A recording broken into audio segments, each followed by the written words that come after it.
Hi everyone, this is Penny from Wacko Witch Astrology, and today I am here to read my and my ex-husband's relationship charts to see why the marriage didn't work out. Now, I'm not here to chart shame or anything like that, I know everyone has their own unique quirks, flaws, and all that kind of stuff. I'm not all that salty about my divorce or anything like that, especially since this happened years in the past at this point, and I have been divorced for quite a while. I recently got remarried, and I'm in a really happy, great point in my life, but that doesn't mean that I can't still look back on the past and see what I'm able to learn, maybe uncover some of the mistakes, some of the bad decisions that were made. Because first of all, when I started dating him and when we got married, I hadn't even studied astrology. I didn't even know what a natal chart was. So I was never able to actually look at these charts that we have here, and I wasn't able to see what the compatibility was like or see whether the marriage was going to fail or succeed, or what I really needed to know before getting involved in it. So let's open up some old wounds and get involved in what is going on here. So first of all, this is my chart. I'm a Leo, and I have my Venus in Virgo, Mars in Gemini, Moon in Capricorn. I have a lot going on there. It's not the most clean, perfect chart in the world, but that is me. That is what makes up who I am. And same with him. He's a pretty complicated person over here as well. He has at least he has a couple major oppositions in his chart. And he has his own struggles as a person, quite frankly, as well. Now, his sun is in Cancer, so he's one sign before me. His birthday was about a month before mine. And he has his Venus sign in Taurus, and Moon in Sagittarius, Mars in Cancer. So first, let's go ahead and talk about the compatibility of these two charts. So are Leos and Cancers compatible? Well, why the heck not? I mean, they're one sign away from each other. Cancer is ruled by the moon. Leo is ruled by the sun. They reflect each other's light. It can be a beautiful pairing. And, one of the nicer things about the relationship with him was that he did make me feel special, even when I had like those deep wounds. And, I have all these planets in the 12th house that make me feel like my talents were hidden, were unnoticed. I didn't really get out and talk to people all that much at the point in my life where I had met him. So having that light shined on me and, having him help me get out of my 12th house hiding hole, it was really helpful at that point in my life. And that's part of the reason why this was a good pairing. And not a complete waste of time, quite frankly.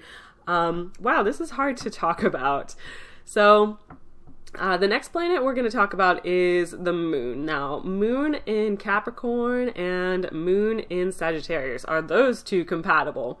Okay, well, in a lot of ways they're not, because Moon in Capricorn is very pessimistic, and Moon in Sagittarius is not just optimistic, but more so like, if there's stuff that isn't optimistic happening, or if there's stuff that's too negative happening, Moon in Sagittarius kind of just wants to get the fuck away from it. They're not having any of that. But for that same reason, it can actually be a really good pairing, because Moon in Capricorn people like myself really benefit from being around Moon in Sagittarius people who are kind of able to uplift them. And another reason why this, there was kind of like a parallel between me and him, and like a reason why I have been drawn to people who have Moon in Sagittarius. And that's because Sagittarius is ruling my 4th house, which is the house of home, and it is associated with the moon. And not only that, but I have my North Node there in my 4th house in Sagittarius. What did I just do? Oh, I clicked the chart. Never click the chart. I'm just kidding. It doesn't matter. So, yeah, so I have that there, and it made me seek people out who were of foreign lands, for one, which he was actually from a different country from me. And he still is, but whenever I'm not romantically with someone anymore, I talk about them in past tense, because as far as my life is concerned, they're over, they're done with. But yeah, he's from different lands. He had traveled a lot. Being with him actually allowed me to travel a lot. And of course, that's not why I got together with him in the first place, but that was something that was probably kind of in line with my life path and the things that I needed in life in order to be able to grow as a person. So our Venus signs, mine is in Virgo, his is in Taurus, and those are both earth signs, very easily compatible, not much to say there. His Mars is in Cancer, mine is in Gemini, and from couples I have already seen, that tends to not be the best pairing. And part of the reason for that is because when Mars in Gemini is mad, or when there's a problem, we want to talk about it. We want to argue, we want to dish it out, whatever. Mars in Cancer is a lot more defensive, and the more you poke and prod at them, the less they're going to be willing to actually open up and share information. So he and I were never really able to talk about our issues or work them out verbally the way that I like to as a Mars and Gemini person. And it's not just that I like to do that, it's also kind of that I need to do that. So that was probably one of the big problems here in the relationship. So does he have the worst chart ever? Do I hate him as a person? No, he does not have the worst chart ever. He's not the most awful person in the world. I can still have some appreciation for an astrological chart when I see it, unless the person really has some severe issues like narcissism, or they're a sociopath or something like that. That's the only instance when I really don't even like a person's chart. But for the most part, it's a chart. Okay, so this one is our composite chart, and that shows the relationship as an entity. I recently uploaded a video explaining how to read composite charts, so that'll help you understand this if you're looking for more information on that. And we had Mars opposite Moon in our composite chart, and also opposite Neptune, so that's something that really creates a lot of tension, a lot of emotional pain and despair. And I feel like having that conjunction there with the Moon and Neptune, it kind of blows it out of proportion in a lot of ways. It brings about a lot of delusions, making things seem even worse than they actually are. And on the other end, there were some legitimately bad things that were going on, but it just, in a normal context, it doesn't really have to be that big of a deal. It doesn't really have to be that hurtful. But Neptune, in a way, when it's conjunct the Moon, it can kind of amplify those emotions and bring about more imagination of exploring, why did the bad thing happen? What does this ultimately mean on a spiritual level? Which to some extent is important and will save you from having to deal with more bullshit than what's necessary. But at the same time, it might make it seem like you're just kind of over dramatic, quote, quote, over dramatic about things.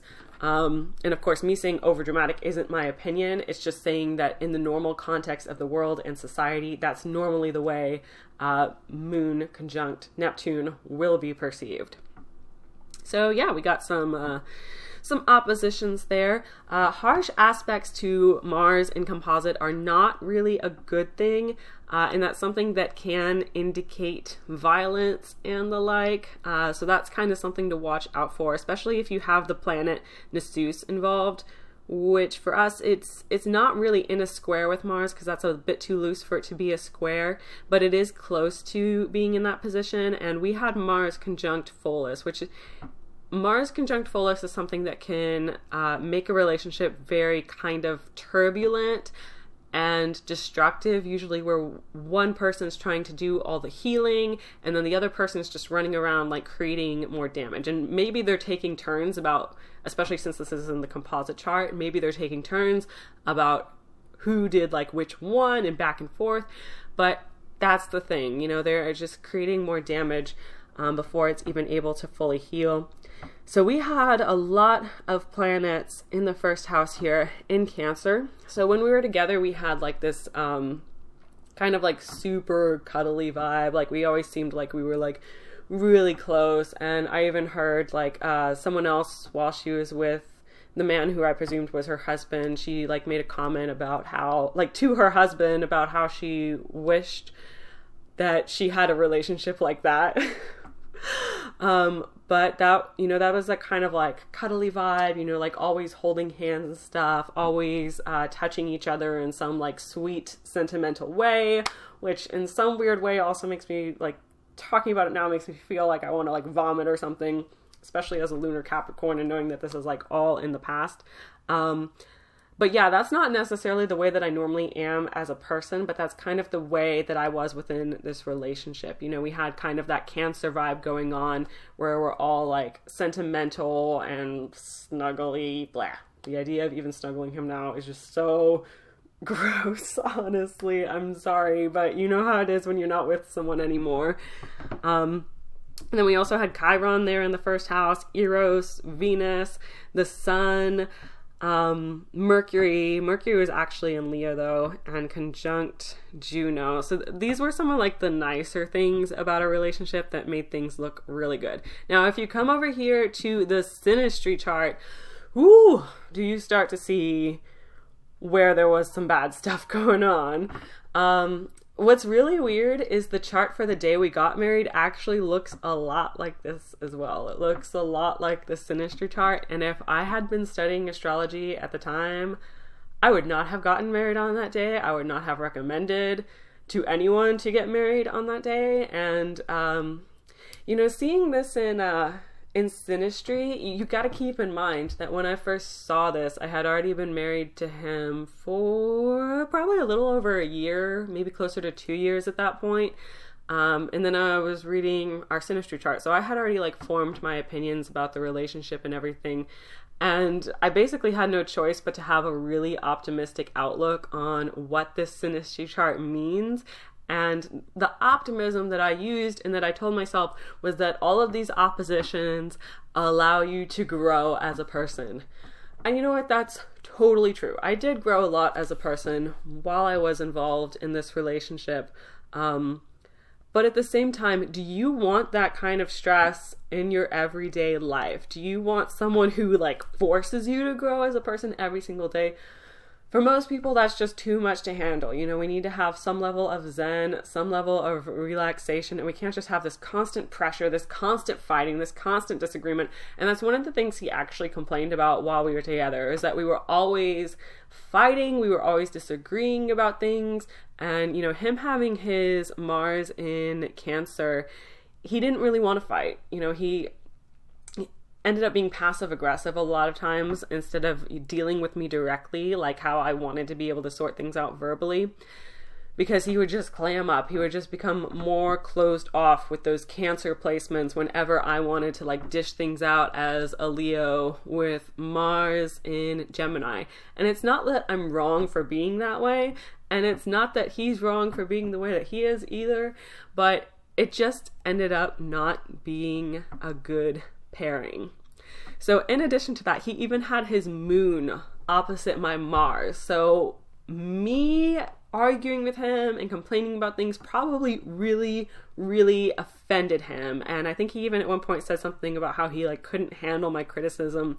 And I never even viewed myself as being critical of him. Like, I can't remember a time in my head that I actually perceived that I was criticizing him. Like, okay, maybe once or twice constructively when it came to his writing. But I was trying to be helpful, and that's like kind of my, my Venus and Virgo ascendant ways. Sometimes I get a little bit critical when I'm just trying to be helpful, but it's whatever. Okay, so what else do we have here? Jupiter conjunct Saturn. So Jupiter in Synastry really inspires you.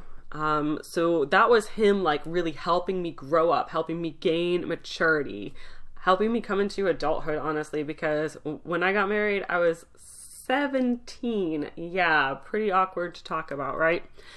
But then on top of that, he also had his Jupiter, because my Saturn is opposite my sun. So his Jupiter was also opposite my sun. Oh, Lordy. So sometimes, like, yeah, he was trying to, honestly, it felt more like he was like pressuring me to be more mature. And he essentially married a teenager. And you can't just like get mad at a teenager when you chose to marry a teenager. Like, you could have married someone who was like already really an adult. Like, I'm sorry, but yeah, you could marry a freaking adult if that's, you know, what you want. If you want a mature partner, don't marry a teenager. It's just obvious. Wow, this is personal. Okay, so yeah, I felt like he was pressuring me and kind of tearing me down in a lot of ways. Sometimes he made me feel like pretty freaking bad about myself, which is, you know, one of the things that I probably blew out of proportion when we were still together. And my maturity was like really important to him, but I even called him out on it, you know, because that just did not seem fair on my end. Because that was my first venture into adulthood. And then I have my Pluto opposite his Venus. So that creates kind of like a power struggle. And honestly, I feel like this is even one of the aspects that led him to cheating on me. So you can see stuff like this in Synastry and other relationship charts where there's things that might lead to cheating and stuff like that. Now, that doesn't mean it has to, because cheating is still ultimately a decision. But if there's an indicator for it, to some extent, people just feel so compelled to do things. Sometimes they feel like they can't help themselves. So yeah, he had like a lot of jealousy and stuff like that too. And what else? I had my Uranus and my Neptune opposite his sun. It's more opposite his sun, I think, than his Mars. It's hard to tell in this chart though. Oh, nope, might actually be Mars. But yeah, I guess that would cause him to be like really, really mad at me.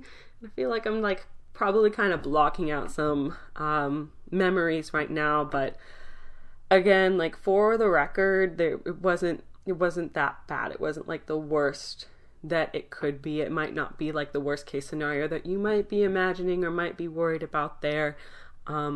But for anyone who has experienced that kind of thing, I think it's important to be able to talk about it. So we are here, all of us in the astrology community, here to hopefully support each other, you know, and for anyone who's not supportive in the astrology community, honestly, screw them. We're not here to be judged. So yeah, what else do I want to talk about? I had my Jupiter in his 5th house, which is one of the better things about the relationship. You know, that's really good for inspiring someone creatively. He had his Nasus conjunct my sun too. Oh my goodness. So that's just really bad news for my self-esteem, all that stuff happening there. And especially after he cheated on me, honestly, and after our divorce and everything, like that took such a big hit on my self-esteem. And as like a 12th house Leo with Chiron conjunct the sun and my own personal planets opposite, well, planet and well, this isn't technically an asteroid, you know, my planets and things opposite my sun, like I so didn't need someone who tore down my self-esteem and made me feel bad about myself. So Yep, that was me totally exposing myself, exposing my previous marriage and what went wrong in it. Oh man, why did I do this? Such a controversial decision to have done this. But anyway, I hope that brought some insight. You know, that's kind of why I wanted to do this. I wanted to look back and see what we could learn about things. And it was supposed to be fun, but I'm sorry. Hopefully it didn't put you in a bad mood. Remember that I am happily married now. I met someone who is a much better match for me, and maybe I'll do like a chart reading of his and mine if you guys are interested in seeing that, and I'll let you know like what a better relationship can look like. And of course, there's not any like one specific way that your relationship has to look or has to be. You know, different things work for different people, but yeah, I mean, that's what astrology is about. It's all about just understanding people and understanding what is best for them and what makes them happy and how they can live their best lives. And for me, this relationship, my marriage with my ex-husband was not it. This was not it. This was not the thing that made me happy. This was not the best thing for me to have experienced in life. And I'm so glad that it's in the past. I'm so glad that I'm out of it. And, you know, of course, I still had those moments within the relationship where I was just devastated that he had cheated on me and that we were like splitting up and all of that stuff. It was a hard time in my life. But looking back at it now, I'm very happy that it happened because in the end, it worked out well for me. Like, I was single for a long time, but now I'm really happy and I'm with someone who is great. So I just wanted to try to end this on a happy note, despite talking about like all this dark stuff from the past. So go ahead and leave any questions or whatever below. I'm available for readings. I've been selling a lot though, so it's kind of a, yeah, if you want to get one, there might be a little bit of a waiting list right now. We'll see. But even better, if you want to help me out, please support me on Patreon, because that means that I'm able to do more videos and I'm able to write more information about the signs and placements and stuff like that. So I would really appreciate that. And it also, you know, it takes the pressure off of me so that I don't have to, you know, sit here and be selling and doing readings all day, even though I love doing readings. You know, I want to be able to like actually write and produce content as well to be able to share with everyone. And the only way that I'm going to be able to do that is by having people support me through Patreon, or if Patreon stops working, you know, have you support me directly. But yeah, thank you for watching and I will see you soon. Bye.